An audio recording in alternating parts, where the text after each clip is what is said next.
আসসালামু আলাইকুম। সবাই কেমন আছেন? আশা করছি সবাই অনেক অনেক অনেক ভালো আছেন। আমরাও আলহামদুলিল্লাহ ভালো আছি। আজকে চলে এসেছি ইতালির মনফালকুন শহরে আমার বড় ননদের বাসায়। এই বাসাটি আমার বড় ননদ কিছুদিন আগে কিনেছে, এই অ্যাপার্টমেন্টটি। এখন আমি ঘুরে ঘুরে পুরা বাসাটি আপনাদেরকে দেখাবো। আপনারা সবাই দেখতে পেয়েছেন যে আমি ইনগ্রেসো দিয়ে প্রবেশ করেছি। এই যে ছোট ছোট বাচ্চারা বের হচ্ছে, এটা হচ্ছে মাস্টার্ড বেডরুম, আর এটা হচ্ছে বানিও, আর এখানে ছোট একটা রুম। যাই হোক, সবগুলা রুম আমি ভিডিও করে আপনাদের সাথে শেয়ার করছি। এই যে এটা হচ্ছে ড্রয়িং রুম, যাকে আমাদের দেশে বসার ঘর বলা হয়। ড্রয়িং রুমটি খুবই পরিপাটি করে সাজানো হয়েছে। বাসাটি খুব বেশি বড় না হলেও অনেক সুন্দর এবং পরিপাটি। আমার তো বেশ ভালো লেগেছে। আমার ননদও বাসাটি খুবই পছন্দ করেছে, যার কারণে এটা কিনেছে। এই যে জিনিসপত্র দেখা যাচ্ছে, সব আসবাবপত্র, এগুলো সবই কিন্তু বাসায় ছিল। এই ইটালিতে আসলে সব বাসাতেই মোটামুটি জিনিসপত্র থাকে, আবার কোনো কোনো বাসা একেবারে খালিও থাকে। যাই হোক, একটি বাসার মূল আকর্ষণ হচ্ছে বারান্দা। আর এখানে দেখা যাচ্ছে একটি খাটের মধ্যে একটি বেবি শুয়ে আছে, আমি ওকে বসিয়ে দিলাম। যাই হোক, এখন বারান্দাতে যাচ্ছি।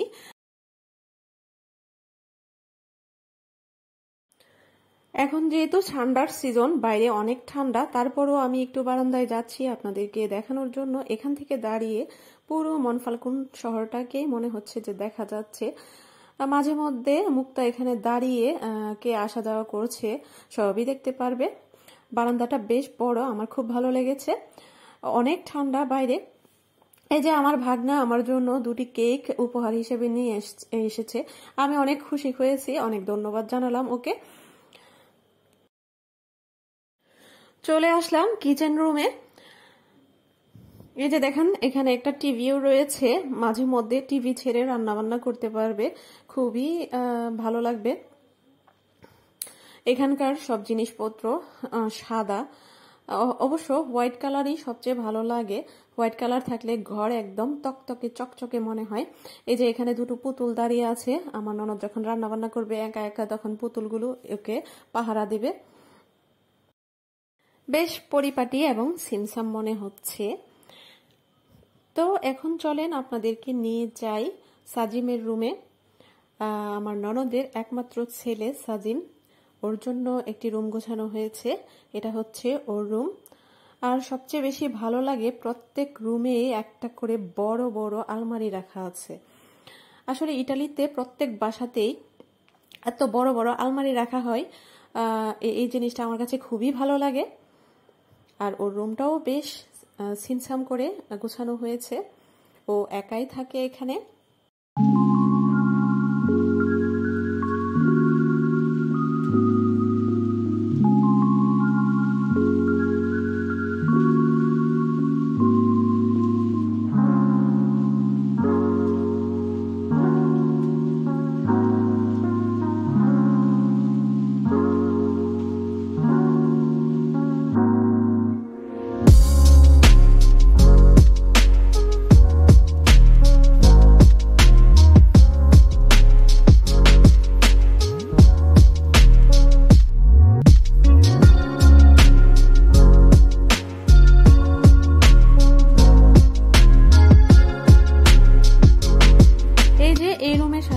একটি বারান্দা রয়েছে। আমি আর বাইরে যাব না, কারণ বাইরের তাপমাত্রা এখন আমাদের ডিপ ফ্রিজের মতন। বাইরে গেলে হাত পা একদম ঠান্ডা বরফ হয়ে যায়। আমি আর এখন যাচ্ছি না, আপনারা এভাবেই দেখে নেন। এটা হচ্ছে আমার ভাইগনা সাজিমের রুম। কেমন লাগছে আপনাদের কাছে অবশ্যই কমেন্ট করে আমাকে তা জানাবেন। এখন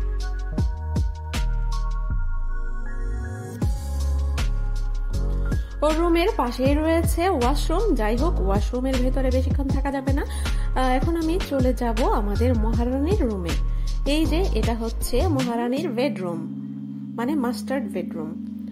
রুমটা কেমন লাগছে আপনাদের কাছে অবশ্যই আমাকে কমেন্ট করে জানাবেন। আমার কাছে তো খুবই ভালো লাগছে, একদম রানী রানী ভাব হবে এখানে ঘুমালে। মহারানী হওয়ার এই চান্সটা আমি মিস করিনি। রাতের বেলায় ওদের এখানেই থেকেছি এবং এই খাটে দিয়ে ঘুমিয়েছি। কেমন লাগছে আপনাদের কাছে অবশ্যই আমাকে কমেন্ট করে জানাবেন। সবাই অনেক অনেক অনেক ভালো থাকবেন, সুস্থ থাকবেন। আল্লাহ হাফেজ।